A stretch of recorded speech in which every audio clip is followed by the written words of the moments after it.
போலீசாரின் பட்டியலில் இருந்த முக்கிய 3 கொள்ளையர்கள் இன்று காலை டுரியான் துங்கால் செம்பனை தோட்டத்தில் நடைபெற்ற அதிரடி நடவடிக்கையில் சுட்டுக் கொல்லப்பட்டனர். இந்த கைது செய்யும் முயற்சியின் போது அம்மூவரில் ஒருவன் அங்கிருந்த போலீசார் ஒருவரை கடுமையாக தாக்கியதோடு மட்டுமல்லாமல் அவரது இடது கையை வெட்டி அவரது உயிருக்கு ஆபத்து ஏற்படுத்தும் அளவிற்கு நடந்துள்ளான் என்று மாநில காவல்துறை தலைவர் டத்தோ ஜுல்கைரி முக்தார் கூறினார்.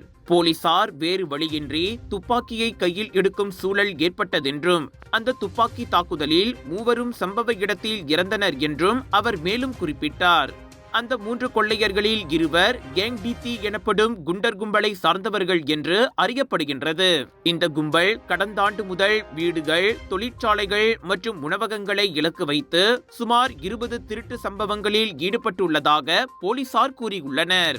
அந்த குற்ற செயல்களில் அவர்கள் சுமார் 1.3 மில்லியன் ரிங்கெட் பணத்தை திருடியதாக நம்பப்படுகின்றது.